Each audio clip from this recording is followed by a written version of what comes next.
بسم الله الرحمن الرحيم، والحمد لله رب العالمين، والصلاة والسلام على سيدنا محمد وعلى آله وصحبه أجمعين. برحب بكم في المحاضرة الأولى من كورس الأنالوج اي سي ديزاين.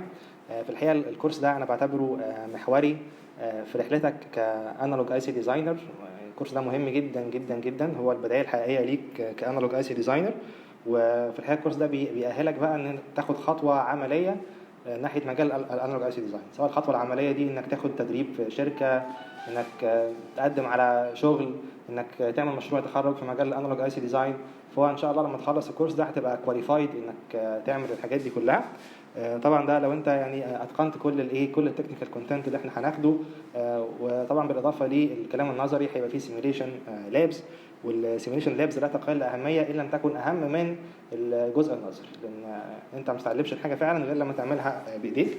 انك تتفرج على الحاجه ده موضوع، وانك تعملها بايدك طبعا موضوع تاني خالص. طبعا ممكن بعض الناس يسأل احنا ليه بنسجل الكورس ده مرة تانية. الكورس ده فيه اجزاء منه اتسجلت في الاي تي اي على البلاتفورم بتاع مهارتك، وفي الحقيقة اتسجلت في استوديو بطريقة بروفيشنال ورائعة. فايه السبب ان احنا عايزين نسجله مرة كمان؟ في الحقيقة اول سبب في كده ان طبعا مفيش حاجة زي ان انت تبقى انتراكتيف مع الطلبة. انك تشرح قدام الكاميرا دي حاجة، وانك تشرح مع الطلبة وتشوف اسئلتهم وتجاوب على استفساراتهم دي حاجة تانية خالص. فالمرة اللي فاتت كان التسجيل في استوديو، كان بروفيشنال بس كان قدام الكاميرا. المرة دي ان شاء الله احنا بنسجل الكورس لايف وانتراكتيف، فان شاء الله المرة دي تكون احسن كمان من المرة اللي فاتت. السبب التاني ان الفيدباك اللي خدته من الطلبة ان في اجزاء من الكورس اللي اتسجل قبل كده كانت مختصرة قوي، محتاجة شرح اكتر. وده طبعا برضه بسبب ان انت بتشرح ومفيش حد بيقول لك انا مش فاهم، او في حد قال لك انا مش فاهم، فهتضطر ان انت تحاول تشرح الموضوع تاني بطريقه اوضح شويه. فهنحاول ان احنا بقى ندرس الموضوع ده ان شاء الله في التسجيل ده. هنحاول كل حاجه نشرحها بالتفصيل ونجاوب على الاسئله اللي ممكن تخطر على بال اللي بيتفرج على الكورس. السبب الثالث في الحقيقه بقى ان دي 10 مره ادرس فيها الكورس ده، سواء في الكليه هنا او بره الكليه. واكيد طبعا 10 مره مش زي ثالث مره ولا خامس مره. كل مره كنت باخد فيدباك من الطلبه، وبالفيدباك ده كنت بحاول ان انا احسن الكورس اكتر، او احط فيه حاجات كانوا الطلبه بيطلبوها، او يبقى فيه اجزاء فيها ميسنج لينكس كده، احاول ان انا اوصل اللينكس او اوصل الجابس. فان شاء الله تكون المره دي برضو احسن بكتير من المره اللي فاتت. السبب الاخير بقى ان المره دي خلينا السلايدز وايد سكرين، فالوايد سكرين سلايدز ان شاء الله يبقى الكونتنت واضح فيها اكتر، نقدر نعمل انوتيشنز احسن ونحط هوامش اكتر على الحاجات اللي احنا بنشرحها. انا بحب دايما ابدا الكورسات بتاعتي بان انا ارجع اكتر من 70 سنه لورا، سنه 46. ده انياك، ده كان اول جنرال بيربوز الكترونيك كمبيوتر. طبعا وقتها ده كان سر حربي للجيش الامريكي، كان واخد صاله كبيره اكبر من اللي احنا قاعدين فيها، يمكن 15 متر في 10 متر، وكان بيستهلك 150 كيلو واتس اوف باور كونسامشن. طبعا ده رقم برضو مهول من الباور كونسامشن. لك ان تتخيل ان سخان الميه الكهرباء اللي احنا بنستعمله في البيت، اللي هو اكتر حاجه بتستهلك كهرباء في البيت، بيبقى اراوند 1 كيلو وات. فانت عندك ده 150 كيلو وات. ولو قارنت بقى الكابابيلتيز بتاعه انياك ده، في الحقيقه هتلاقيها ما تجيش واحد على بليون من السمارت فون اللي كل واحد فينا دلوقتي شايله في جيبه. فالحجم هو اصغر من جيبك، والباور كونسامشن بتاع السمارت فون بتاعنا في الحقيقه اقل من 1 وات. فانت عندك يعني تقدم مهول جدا في الكابابيلتيز، وريدكشن رهيب في الباور كونسامشن، وريدكشن مهول في السايز. ده يورينا قد ايه ال 70 سنه اللي فاتوا كان فيهم تقدم في مجال الالكترونكس يمكن ما حصلش في اي فيلد تاني في الانجينيرنج. يمكن في الحقيقه المجالات التانيه في الانجينيرنج، او حتى ممكن تقول في غير الانجينيرنج زي الطب مثلا، التقدم جزء كبير من التقدم اللي بيحصل فيها عن طريق ان احنا بندخل فيها الالكترونكس. فدلوقتي الالكترونكس بقت داخله في كل حاجه، بقت داخله في الميكانيكا، وبقت داخله في مدني، وبقت داخله في الطب، في كل فروع الطب تقريبا. فتغلغلت في كل حاجه في حياتنا، وبقى كل حاجه حوالينا في حياتنا دلوقتي فيها الكترونكس، مش بس سمارت فونز ولابتوبس، لا كل الايمجنج ديفايسز بتاعتنا، الاجهزه الطبيه، الاجهزه المنزليه، الغسالات والثلاجات والمايكروويف، كل الحاجات دي الكترونكس. ويرابل ديفايسز، العربيات بقت كلها الكترونكس دلوقتي. اللي بيفرق عربيه عن الثانيه في الحياه دلوقتي هو كميه الالكترونكس المحطوطه فيها. وممكن تلاقي نفس العربيه فيها كذا فئه، واللي بيفرق فيها عن الثانيه برضو هي كميه الالكترونكس اللي محطوطه فيها. ممكن يبقى في فرق كبير جدا في السعر نتيجه للاوبشنز اللي كلها معتمده على الالكترونيك سيركتس. طبعا الدرونز والاسلحه والصواريخ كل الحاجات دي برضو مليانه الكترونكس. مش بس بقى كمان الالكترونكس بقت في كل مكان حوالينا، ده في المستقبل احنا كمان عايزين نزرع الالكترونكس دي جوه جسم الانسان. يعني عايزين جوه جسم الانسان نحط الكترونيك ديفايسز. طبعا في حاجات قديمه زي البيس ميكر اللي هو بينظم ضربات القلب الناس اللي عندهم مشكله في القلب، لكن في حاجات لسه فيها ريسيرش في الحقيقه. مثلا ازاي نعمل حاجه جوه جسم الانسان الناس اللي عندهم السكر، تقيس السكر بانتظام وتبعت لك الريدنج على الموبايل. وكمان ممكن نحط زي كأنك بتحط كده حقنه جوه جسم الانسان وكل شويه تعمل ريليز للدواء. مش بس احنا عايزين نقيس اللي بيحصل، ممكن عايزين نديك الدواء مثلا، نديك جرعات الدواء بانتظام من غير ما تقعد تفكر انا خدت الدواء ولا لا، او الدواء ميعاده ايه. يبقى في حاجه جوه جسمك كل شويه تحقنك بالايه، كل شويه تحقنك تعمل دراج ريليز او دراج ديليفري للدواء اللي انت محتاجه. وطبعا الحاجات دي ممكن تكون ليها اهميه كبيره جدا بالنسبه للناس كبار السن او الناس اللي عايشين لوحدهم. طيب ايه الحاجه اللي ورا التقدم الرهيب اللي حصل في الالكترونكس ده؟ في الحقيقه اللي ورا التقدم الرهيب ده اختراعين صغيرين كل واحد منهم خد جائزه نوبل في الحقيقه. الاختراع الاولاني هو الترانزستور. يمكن الالكترونكس على فكره اقدم من الترانزستور، يعني الانياك اللي احنا شفناه ده كان سنه 46 قبل اختراع الترانزستور. طبعا كان معتمد على حاجه اسمها الفاكيوم تيوبز. الفاكيوم تيوبز يمكن بدات في اول القرن الماضي، كانت عامله زي اللمبه كده بتاعت اللي احنا بنستعملها. هي عباره عن تيوب انبوبه جواها فاكيوم، وطبعا بتحتاج باور كونسامشن عاليه وبتاخد اريا كبيره. فده اللي كان عامل مشكله في الالكترونكس وقتها. زي ما شفنا كده في انياك حجم ضخم جدا والباور كونسامشن مهول جدا. الترانزستور حاول يحل بقى المشكله دي، ان احنا استخدمنا السيمو كوندكتورز عشان نعمل نفس نفس الافكت اللي كانت موجوده في الفاكيوم تيوبز، اللي هي الافكت بتاعه الدايد والافكت بتاعه الترانزستور. ده في سوليد ديفايس، عشان كده كانوا بيسموها السوليد ستيت فيزيكس. مش محتاج بقى تشتغل في فاكيوم، لا انت بتشتغل على سوليد ديفايس. فالفرع ده كانوا بيسموه سيمو كوندكتور فيزيكس او كانوا بيسموه السوليد ستيت فيزيكس. فده اول ترانزستور. في الحقيقه الترانزستور ما هوش الاباراتس ده كله، ده اللي كانوا بيستعملوه عشان يقيسوا الترانزستور. الترانزستور نفسه هو حاجه صغيره كده موجوده في الايه، موجوده في الانترسكشن اللي موجود هنا هو ده. وكان السيبريشن ما بين التيرمينالز بتاعته 100 مايكرومتر. وممكن تتخيل ان الرقم ده صغير، تقول 100 مايكرون ده رقم صغير، لكن طبعا لو قارنت الترانزستور ده بمودرن ترانزستور فهتلاقي ان احنا عندنا more than 3 orders of magnitude reduction في السايز بتاع الترانزستور. يمكن اللي احنا شايفينه ده ما هواش يعني احدث حاجه لسنه 2006. ده ترانزستور من انتل. السيبريشن ما بين السورس والدرين التيرمينالز بتوعه ب 35 نانومتر. فزي ما بنقول عندك more than 3 orders of magnitude reduction في السايز.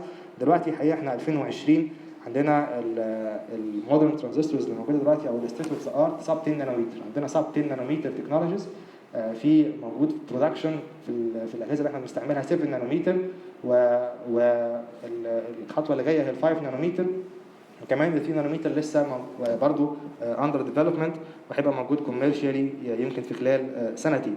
الاختراع الثاني اللي عمل الثوره الرهيبه دي هي الانتجريتد سيركت.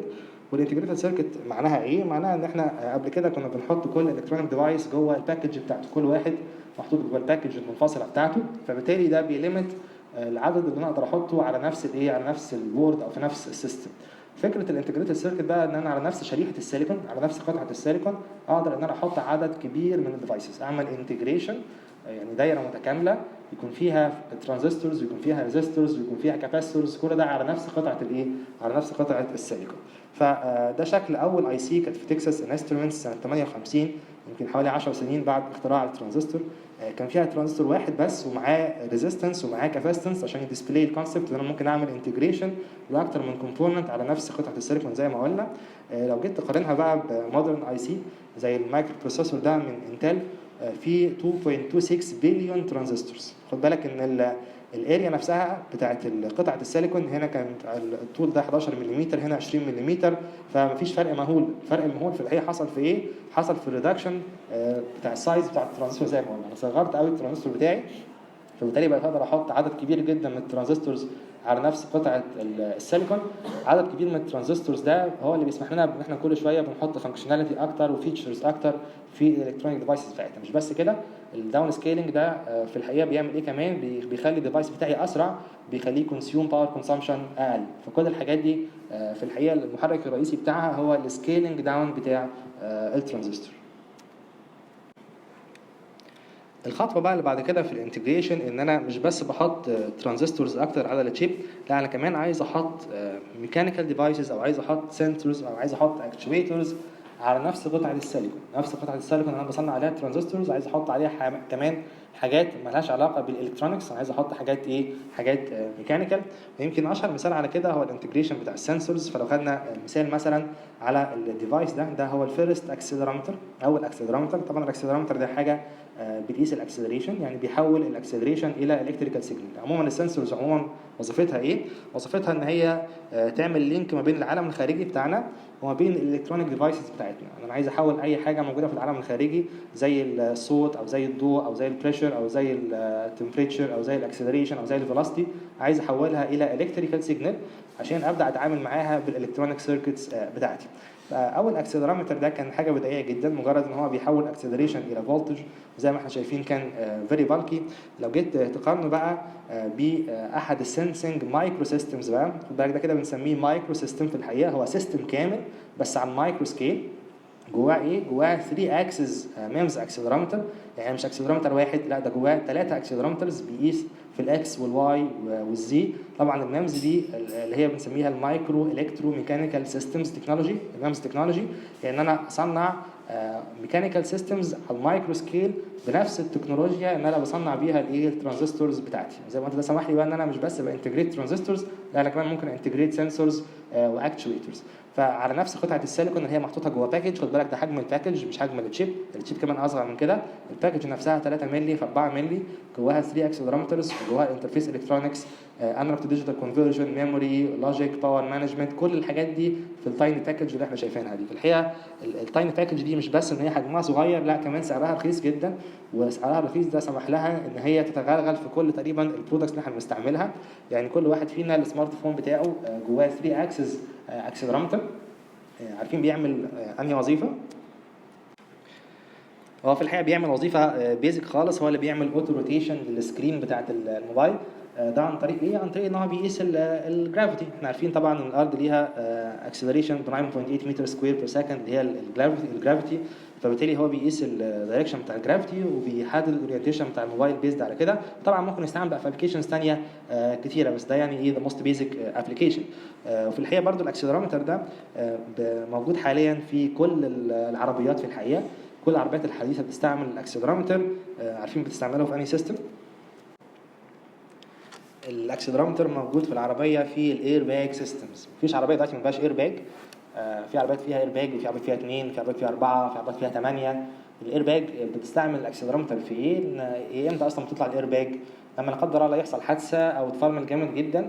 وده معناه ايه؟ معناه ان في شارب ديسيلريشن، بعد ما كنت ماشي بسرعه كبيره قوي فجاه العربيه فجاه العربيه وقفت. فالاكسلرومتر بيحاول يديتكت الشارب ديسيلريشن اللي حصل ده، ديسيلريشن اللي هو عكس الاكسلريشن، يعني اللي هو تنقص التسارع.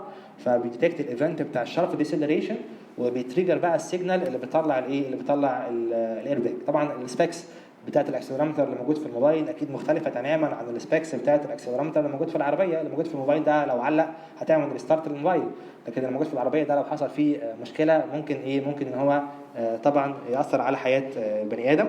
فبالتالي بيكون سبيكس مختلفه تماما، بس الاثنين في الاخر معمولين بنفس التكنولوجي ونفس الفكره. في الاخر عندي سنسنج مايكرو سيستم جواه السنسور وجواه الالكترونكس على نفس قطعه السيليكون، او على الاقل جواه نفس الباكج. يعني احيانا بنعمل الميمز على قطعه سيليكون والسيركتس على قطعه سيليكون ثانيه، وبعد كده نحط الاثنين مع بعض جوه نفس الباكج.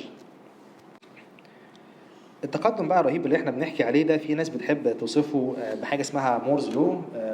مور ده احد الكو-فاوندرز بتوع شركه انتل، اللي هي طبعا اكبر شركه مايكرو بروسيسورز في العالم.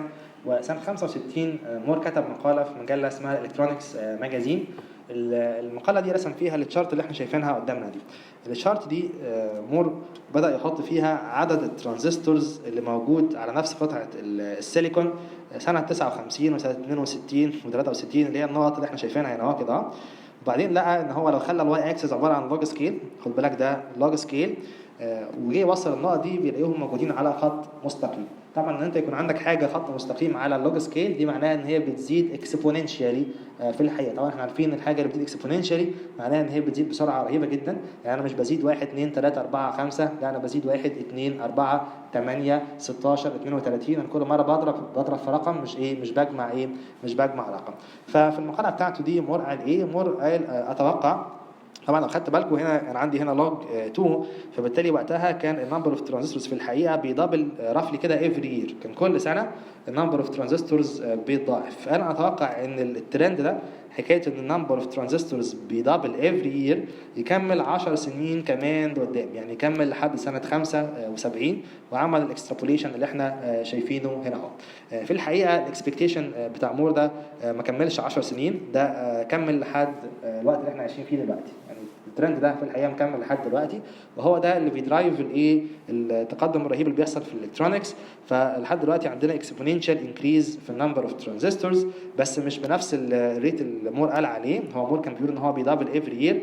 اللي بيحصل في الحقيقه من ساعه ال 4004 اللي هو احد اشهر البروسيسورز من شركه انتل في السبعينات لحد دلوقتي، ان النمبر اوف ترانزستورز بيدبل افري 2 3 ييرز، يعني كل من سنتين لثلاثه النمبر اوف ترانزستورز بيدبل. في الحقيقه مش مهم هي كل سنه ولا كل سنتين، المهم ان انا عندي اكسبوننشال انكريز في النمبر اوف ترانزستورز اون شيب. فلو جينا نبص هنا، انا كان عندي اللي هو ال 4004 في السبعينات كان النمبر اوف ترانزستورز ما بين ال 1000 وال 10000. دلوقتي لما تبص بقى على مودرن ترانزستور، يمكن هنا الشارت دي لحد سنه 2005 او بعد 2005 بشويه، كان الكور 2 كواد قريب من ال 1 بليون. طبعا احنا عدينا خلاص عدينا خلاص الليميت. احنا دلوقتي عدينا ال 1 بليون ترانزستورز اون شيب، ولسه النمبر اوف ترانزستور كاونت في الحقيقه لسه بيزيد لحد دلوقتي. طبعا خد بالك ان احنا عندنا هنا الواي اكسس لوج سكيل، انا كل مره هنا بضرب في كل مره بضرب في 10، وزي ما قلنا خط مستقيم على اللوج سكيل معناه ان انت عندك اكسبوننشال انكريس. طب ايه اللي بيخلينا نعرف نزود الترانزستورز بالعدد الرهيب ده وبالريت الرهيب ده؟ زي ما قلنا الحاجه اللي بتخليك تعرف تعمل كده هو السكيلينج داون بتاع الترانزستور، انت عمال تصغر في الترانزستور. فلو بصينا بقى على الشارت دي بس بقى من وجهه نظر الفيتشر سايز اللي هو اصغر دايمنشن انا اعرف اصنعه على التشيب بتاعتي، ده بنسميه الايه الفيتشر سايز. ففي السبعينات اللي احنا كنا بنتكلم عليها كان الفيتشر سايز ب 10 مايكرومتر، والفيتشر سايز في معظم الاحيان بيكون هو قريب من التشانل لينث اللي هو المسافه ما بين السورس والدرين بتوع الماسفيت. في الشارت دي احنا شايفين ان بعد 2010 كان عندنا 22 نانومتر، ودلوقتي 2020 زي ما قلت لكم 7 نانومتر دي برودكشن، و5 نانومتر و3 نانومتر are on their way to the market. طيب لو احنا بنقول ان انا number of transistor count بيدبل every 2-3 years، ده معناه ان الاريا بتاعت الترانزستور وبرده الكوست. خد بالك لو انا بفترض ان انا بصغر الترانزستور بس لسه الفابريكيشن كوست هي هما الاثنين بيقلوا باي فاكتور اوف 2. انا لما اقلل الاريا بتاعتي باي فاكتور اوف 2 دي معناها نمبر اوف ترانزستورز هيزيد للضعف. طب ده معناه ان الفيتشر سايز بتشرينك قد ايه؟ ده في الحقيقه معناه ان الفيتشر سايز بتشرينك باي 30%، يعني بتتضرب في 1 اوفر روت 2. وده بسبب ايه؟ بسبب ان الفيتشر سايز هي دايمنشن واحد، الاريا هي عباره عن دايمنشن في ايه؟ عباره عن دايمنشن في دايمنشن. فلما كل دايمنشن منهم يتضرب في 1 اوفر روت 2 ده معناه ان الاريا بتاعتي هتتضرب في كام؟ الاريا بتاعتي هتتضرب في نص، وبالتالي زي ما بنقول الترانزستور كاونت بيدبل every 2-3 years. طبعا حكايه بقى ان احنا بنصنع التشيب عند نفس الكوست دي كانت فاليد زمان، بس في الحقيقه ما بقتش فاليد اني مور. اللي بيحصل دلوقتي في الحقيقه ان الكوست بتاعت الفابريكيشن هي كمان بقى بتزيد اكسبوننشالي، وفي الحقيقه ده ممكن يبقى اهم سبب يوقف القطر بتاع مورز لو. يعني في ناس كتيره كانت بتتوقع ان مورز لو هيقف في التسعينات وبعد كده في الالفينات وبعد كده في 2010. في الحقيقه اثبت ان هو مكمل طول الفتره دي كلها رغم الفيزيكال تشالنجز والتكنيكال تشالنجز. لكن الحاجه اللي ممكن توقفه فعلا في الحقيقه هي الماركت. في الحقيقه ان انا عشان دلوقتي نديفلوب تكنولوجي جديده بتعمل انفستمنتس رهيبه. يعني تي سي ام سي عشان يعمل اخر فاب اللي هو بتاع 5 نانومتر هيكلفه 20 مليار دولار. طبعا ده رقم مهول جدا. لك ان تتخيل ان دوله زي مصر قعدت تعمل مفاوضات طويله جدا جدا جدا عشان تاخد قرض ب 10 مليار على 3 سنين. تي سي ام سي هيعمل مصنع بتاعه ب 20 مليار، يعني بنتكلم على رقم بميزانيه دول.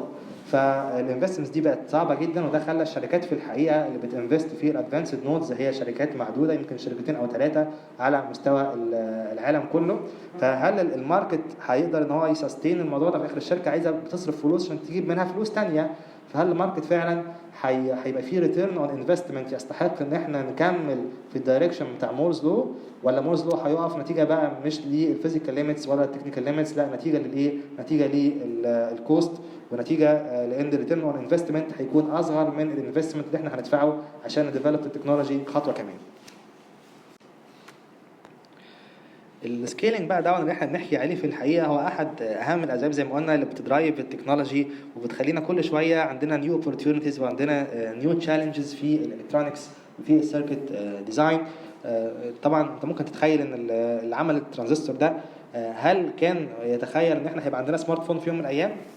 طبعا مستحيل. هو عمل جاست وان ترانزستور، ما كانش متخيل ان انا هيكون عندي سيستم فيه بيليونز اوف بيليونز اوف ترانزستورز.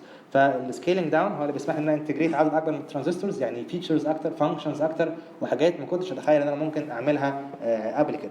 طبعا ممكن واحد يسال هو ازاي بقى في بني ادم هيقدر ان هو يديزاين حاجه يكون فيها العدد المهول ده من الترانزستورز؟ اكيد لو انا جبت بني ادم وقلت له انا عايزك تعملي سيركت فيها بليون ترانزستور، ممكن يقعد يعمل فيها 10 سنين وفي الاخر ما يخلصهاش، او يخلصها في الحقيقه مليانه ايرورز. فازاي بنعمل الموضوع ده؟ في الحقيقه احد اهم الطرق اللي احنا بنهندل بيها السيستم كومبلكسيتي ان احنا بنعمل حاجه اسمها الابستراكشن. الابستراكشن ده كونسبت مش بس خاص بالسيركتس، ده بيستعمل تقريبا في كل الفيدز في كل المجالات. ده معناه ايه؟ معناه ان انا بحاول ان انا اهايد الديتيلز. يعني الراجل اللي بيديزاين الشيب ده من فوق مش هو اللي بيتعامل مع الترانزستور من تحت. انا عندي كذا ليفل اوف ابستراكشن. لو بصينا من وجهه نظر الانالوج ديزاين، فانا عندي في ناس بتشتغل على الديفايس ليفل. يعني ايه بتشتغل على الديفايس ليفل؟ يعني هي اللي بتعمل فابريكيشن للديفايس، وهي بتعمل موديلنج للديفايس، وبتعمل كاركترايزيشن للديفايس. فده مجال في ناس كل حياتها ان هي شغاله على الديفايس ليفل. بيجي واحد بقى على ليفل اللي فوقهم على طول، بياخد منهم سيركت موديل. يعني الانترفيس ما بين الناس اللي بتشتغل في الديفايس والناس اللي بتشتغل في السيركتس هو السيركت موديل بيوصف البيهيفير بتاع بتاع الديفايس. يبدا يعمل ايه؟ يبدا يوصل الترانزستورز عشان يعمل ايه؟ عشان يعمل بيزك سيركتس. بيزك سيركتس مثلا بالنسبه لنا في الانالوج عندنا تو بيزك سيركتس، هم الاوب امب او الامبليفايرز ان جنرال يعني، والكومباراتور. هم دول التو موست كومنلي يوزد انالوج سيركتس. يمكن احنا هنقضي معظم وقتنا في الكورس بتاعنا ده مع الامبليفايرز عموما ومع الاوب امب خصوصا، ان هو ده احد اهم الطرق اللي ممكن تعلمك السكيلز بتاعه الانالوج ديزاين. اللي بيعمل بقى السيركت ده مش محتاج يقعد بقى يفكر هو الديفيوجن ده اتعمل ازاي، والجيت اوكسايد اتصنع ازاي، والماتيريال بتاعت الجيت ايه هي. كل الديتيلز اللي هي الفظيعه اللي موجوده في الفابريكيشن هو مش محتاج ان هو يفكر فيها. هو بالنسبه له كفايه عليه بس ان هو يبقى معاه الديفايس موديل اللي هو بيوصف البيهيفير بتاع الديفايس. السيركت دي في الاخر هتعمل منها زي ما قلنا بيزك بلوكس، زي مثلا الاوبامب اللي موجود هنا اهو، وزي الكومباراتور اللي موجود هنا اهو. دول التو بيزك انالوج بلوكس زي ما قلنا. هيبدا واحد ياخدهم منك ويبدا يعمل منهم بقى سيركت ات ا هاير ليفل اوف ابستراكشن. يبدا يعمل اركتكتشر معينه تعمل وظيفه معينه، ممكن يعمل اي دي سي، ممكن يعمل فلتر، ممكن يعمل اي حاجه من الحاجات دي. هيجي واحد عند هاير ليفل اوف ابستراكشن بقى ياخد الاركتكتشرز دي او ياخد البلوكس دي ويبدا يكون منها بقى سيستم. السيستم ده بقى ممكن يكون بيعمل مثلا حاجه زي اليو اس بي ستاندرد اللي احنا بنشتغل عليه، او بيعمل حاجه مثلا في الوايرلس ابلكيشنز، او بيعمل اي حاجه بقى مفيده احنا بنستعملها في حياتنا. طبعا في الديجيتال بيكون عندك يعني ليفلز ابستراكشن مختلفه شويه. وعلى فكره برضو الرقم الرهيب بتاع الترانزستورز ده بيبقى معظمه في الحقيقه ديجيتال ترانزستورز مش انالوج ترانزستورز. الانالوج سيركتس عموما ما بتحتاجش ترانزستورز كتيره، اللي بيحتاج ترانزستورز كتيره هي ديجيتال سيركتس. بنحتاج في ايه ترانزستورز؟ بنحتاجها في الميموريز، ودي اهم حاجه. ان انا كل ما بزود النمبر اوف ترانزستورز انا بزود الميموري دينستي بتاعتي، بزود السايز بتاع الميموري، وطبعا دي من اهم الحاجات في ديجيتال سيستمز. وبرده بنزود طبعا مثلا النمبر اوف كورز بتاع البروسيسورز. كل ما عندي عدد اكبر من الترانزستورز، بدل ما كان عندي كور واحد اقدر اعمل 2 كورز وكواد كور و8 كورز و16 كورز. كل ده برده نتيجه للسكيلينج داون بتاع الفيتشر سايز. طيب احنا بقى في مصر موجودين فين على الليفلز اوف ابستراكشن دي؟ طبعا للاسف احنا ما عندناش فابريكيشن دي سي موس تكنولوجي او ليفيل اس اي تكنولوجي في مصر. وده زي ما قلنا بسبب ان انا محتاج انفستمنتس رهيبه جدا جدا يمكن زي ما قلت كومبارابل للميزانيه بتاعت مصر نفسها. وكمان الماركت ده صعب جدا انك تنافس فيه، محتاج يعني تكنيكال كواليفيكيشنز عاليه جدا. ومش بس بقى انت محتاج انجينيرز، انت محتاج في الحقيقه جيش من التخصصات. يعني الفاب اللي هو بيعمل فابريكيشن اي سيز ده ما فيهوش انجينيرز بس، ده في ناس من كل التخصصات. انت محتاج في الحقيقه مهندسين كهرباء ومهندسين ميكانيكا وناس بتوع فيزياء وناس بتوع كيمياء وناس بتوع رياضه وناس بتوع اوبتكس. فيعني الموضوع معقد قوي قوي طبعا. غير التكنيشنز بقى لازم يكونوا هايلي سكيلد وهايلي كواليفايد تكنيشنز. فكل الحاجات دي مش عندنا في مصر، سواء بقى ايكو سيستم او سواء كواليفيكيشنز او سواء انفستمنتس. فاحنا ما عندناش تصنيع للسي موس تكنولوجي او للاي سيز بصفه عامه. طيب امال احنا ايه اللي ممكن نكونتريبيوت فيه بقى في الحقيقه؟ اللي ممكن نكونتريبيوت فيه هو الديزاين في الحقيقه. ليه؟ لان الديزاين ده محتاج ايه؟ محتاج مخ، محتاج انسان متعلم وعنده مخ وعنده وعنده طاقه.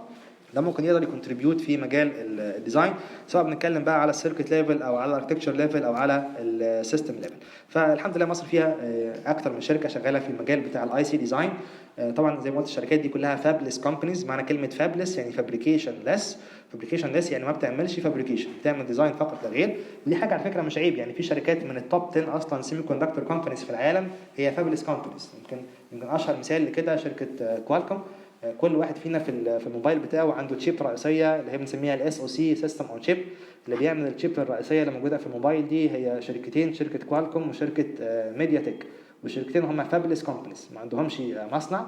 هو بيعمل ديزاين فقط للتشيب، بعد كده يروح بيصنعها بقى عند شركه بتعمل تصنيع برضه فقط لا غير، زي تي اس ام سي مثلا. تي اس ام سي هي شركه تصنيع، بتاخد الديزاينز من الناس. هي نفسها ما بتعملش ديزاينز، ما بتبيعش حاجه. يعني في حد بيروح يشتري سمارت فون ماركه تي اس ام سي؟ مفيش حد طبعا بيعمل كده اهو. لكن كل موبايل فون بتشتريه في الحقيقه في تشيبس جوه الموبايل كتيره متصنعه في تي اس ام سي. بغض النظر بقى انت شاري الموبايل ده من ابل ولا شاريه من سامسونج ولا شاريه من اي حاجه من هواوي، هتلاقي فيه تشيبس متصنعه في تي اس ام سي.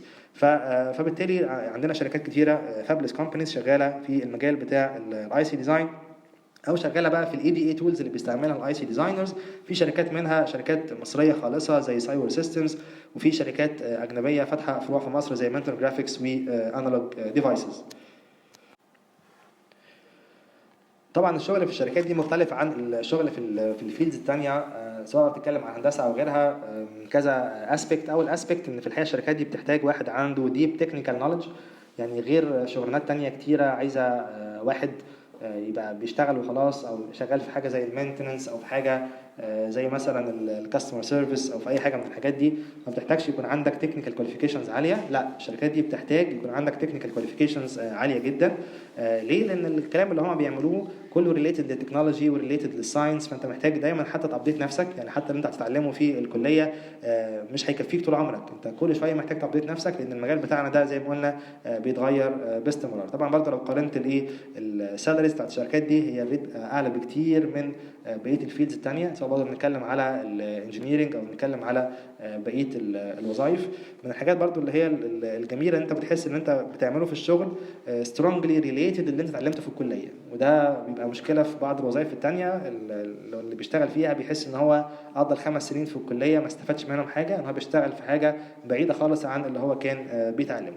لكن زي ما قلنا بقى الوظائف دي كلها هي في الحقيقه وظائف في الديزاين. ما عندناش وظائف زي ما قلت في مجال الفابريكيشن، ولكن مجال الديزاين ده مجال في الحقيقه واسع جدا جدا، ممكن انت تكمبيت فيه وتعمل ادد فاليو. يمكن من حوالي 25 سنة فاتوا كان مفيش ولا شركة من الشركات دي موجودة في مصر، لكن في ناس كان عندها الإرادة إن هي تتعلم المجال ده وتحاول إن هي توجد المجال ده في مصر، والحمد لله يعني نجحوا في كده إلى حد كبير. فإحنا مستنيينكم بقى إن شاء الله عشان تعملوا لنا الشركات الجديدة اللي هتشتغل في المجال ده في مصر وتساهم في نهضة المجال ده في مصر. ايه الهدف بقى بتاع الكورس بتاعنا؟ زي ما قلنا الكورس ده هنتعلم فيه الفاندامنتالز بتاعت الانالوج اي سي ديزاين. فزي ما قلنا هو كورس محوري بالنسبه للكارير بتاعك انالوج اي سي ديزاينر. هنركز على ايه؟ هنركز على الاناليسيس والديزاين يوزنج سي موس تكنولوجي. فيكون كل كلامنا على السي موس سيركتس، وهنعرف ليه ان شاء الله دلوقتي. ومن الحاجات اللي احنا مهمه برضو اللي عايزين نعملها ان احنا بقى مش مجرد بس نعمل اناليسيس زي ما قلنا، لا انا عايز اعمل ديزاين. يعني ايه عايز اعمل ديزاين؟ يعني عايز يكون عندي سبيسيفيكيشنز، مجموعه من المواصفات، واشوف ازاي بقى ديزاين بلوك يحقق المواصفات دي. وعشان بقى نحقق الهدف ده بطريقه واقعيه وعمليه هيكون في جزء كبير جدا من الكورس، الجزء بتاع اللابس. هنعمل سيميليشن يوزنج بروفيشنال كات تولز، هيبقى عندنا سبيسيفيكيشنز وعايزين نحول الكلام ده لديزاين ونفيريفاي الديزاين ده باستعمال ستاندرد سيركت سيميليترز. فلو بصينا كده على الرحله بتاعتك في المجال ده من ساعه ما دخلت الكليه، الاول خدت كورسات عن الماتيريال، عرفت فيها الماتيريال بروبرتيز، وبعد كده خدت كورسات عن الديفايسز، عرفت فيها الايه الديفايسز بتاعتك، سواء بنتكلم بقى على دايدز او بي جي تيز او ماسفيتس. وبعد كده هنعرف بقى في الكورس بتاعنا ده ازاي نبدا نبني كومبلكس سيركتس. طبعا المفروض يكون عندك فاندامنتال سيركت ديزاين، خدت على الاقل يعني كورس او اتنين في السيموس او الانالوج سيركت ديزاين عموما. الكورس ده بتاعنا ده يعتبر يعني الكورس الثاني او الثالث. طبعا لازم يكون عندك كورس فاندامنتالز في الاول. الخطوه بقى اللي بعد كده انت تاخد البلوكس دي او السيركت دي تبني منها سيستمز، وفي الاخر بقى يكون عندك برودكت. يمكن زي ما قلنا الكورس بتاعنا بيركز على ان احنا نبني بلوكس على الترانزستور ليفل. كورس السيستمز بقى بيورينا ازاي ناخد البلوكس دي ونعمل منها سيستمز، او يعني في الحقيقه مش سيستمز كبيره، يعني سيستمز مثلا زي الاي دي سيز او زي الفلترز.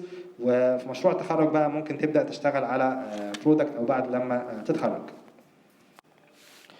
ايه البري ريكويزيتس اللي المفروض تبقى عندك عشان تعرف بقى تكمل الكورس ده بطريقه ناجحه؟ طبعا لازم يكون عندك الفاندامنتالز اوف سيركت اناليسيس، كي في ال وكي سي ال، سوبر بوزيشن، الكلام بقى كله اللي انتوا عارفينه. يكون عندك بيزكس اوف سيمي كوندكتور فيزيكس، الكترونز وهولز وبي تايب وان تايب والحاجات دي. تكون عارف بيزك ماسفيت اوبريشن وبيزك ماسفيت فيزيكس. تكون فاميليار باللارج سيجنال اوبريشن والسمول سيجنال اوبريشن والسمول سيجنال ابروكسيميشن.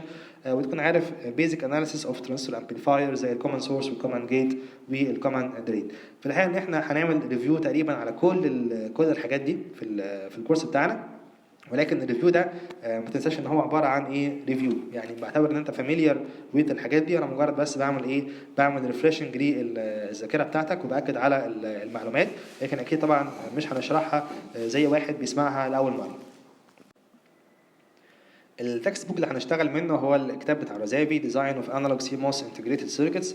يمكن ده من احسن الكتب في التوبيك بتاعنا، وفي جامعات كتيره بتستعمل الكتاب ده.